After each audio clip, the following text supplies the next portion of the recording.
Okay, what we're going to be doing here is we're going to be doing an nsx differential and converting it to an nsx-r differential. So the first thing we want to do is make sure we've got the parts that we're going to require to do this. The first part that's going to be required is a 41581 PR8J00. You can buy this at Science of Speed. They had them in stock when I needed them. Second part you're going to need is this part, a 41696-PR8-000. It is a cone washer. You see the angle at it, and it applies more pressure to the clutches. This is the part we'll be taking out, which is a 41581 PR8-000. You can see the difference in the depth of these two.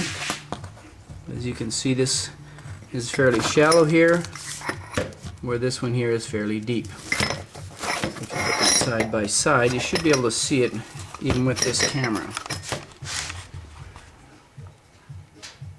You can see how the one on the right is quite a bit deeper than the one on the left. This is the one we're going to be using. This is the one that will come out.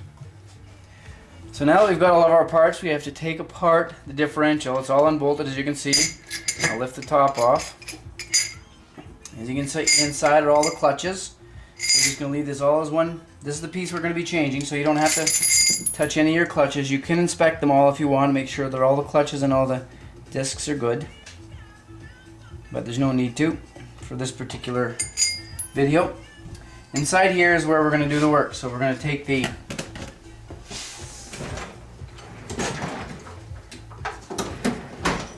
snap ring out.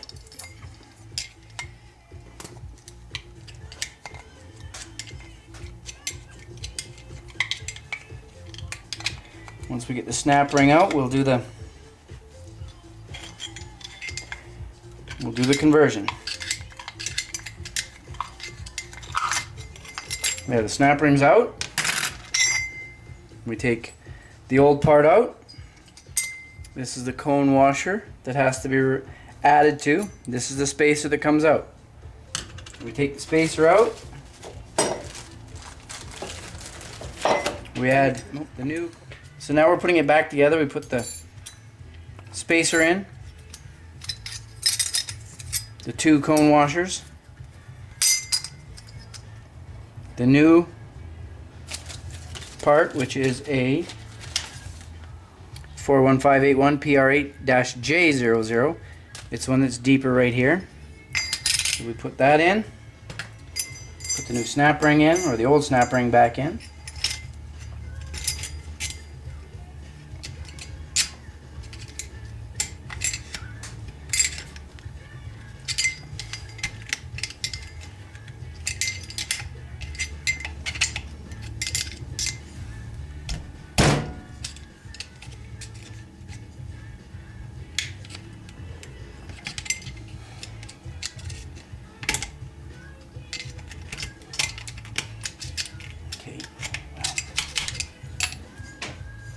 So now it's almost in. We'll go to the press. Can you see it good?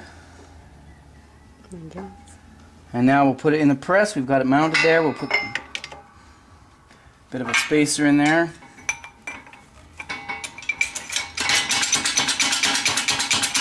It doesn't take much force. Just enough to put some tension on the cone washers.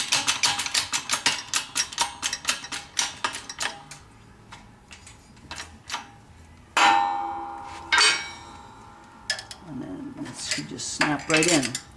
You can zoom right in there.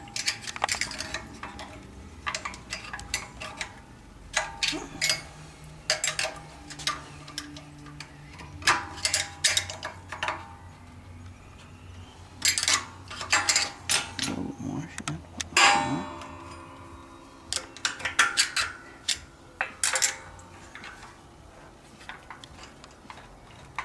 You want to make sure that the snap ring is seated all the way in before you finish this part of it. There. Now if you take a close look in around the edges, you can see the snap ring is seated fully all the way in. Now we'll take it out.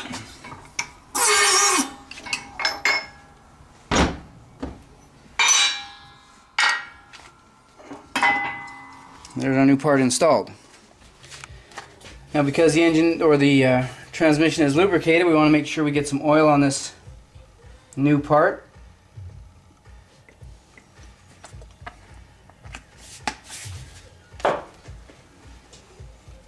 And I'll slide it back over top if you have to make sure all your clutch discs are lined up. Get it slid over top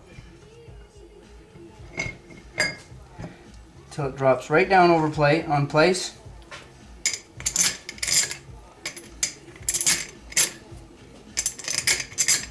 Put all your bolts back in.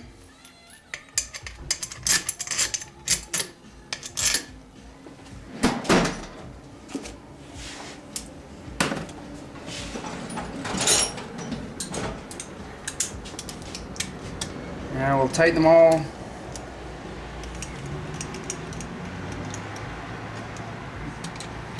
just until they touch. Now they're all pre-tightened. I'll torque them to 29 foot-pounds each.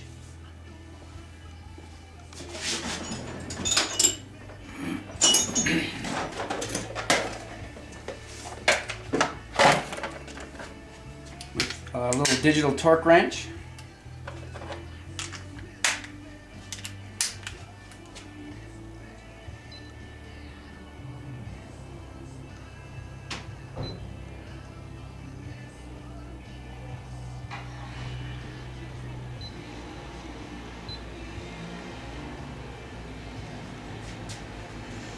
I'll set it to 29 pounds.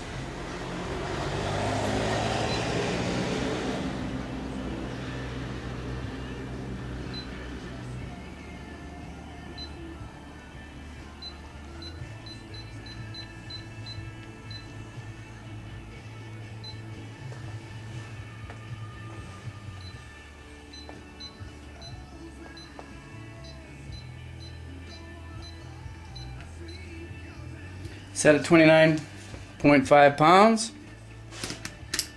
Let's make sure that it's torqued properly.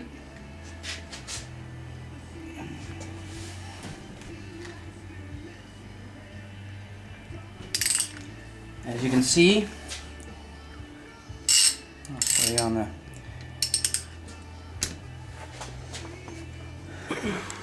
it'll show the torque we're looking for. It'll go green. Don't have enough pressure there.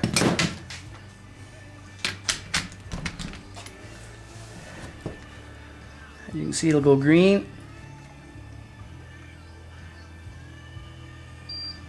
Now when at 26 pounds it goes in, beeps and goes red. That's good. That's it. We'll do that one, that one, that one, that one, that one, that one. Go all the way around, tighten 28 foot-pounds or 29 foot-pounds of torque. Install this back in the transfer or the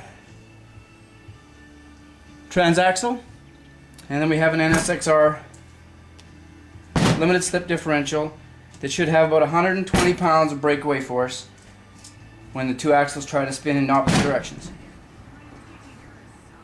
Try your own and good luck.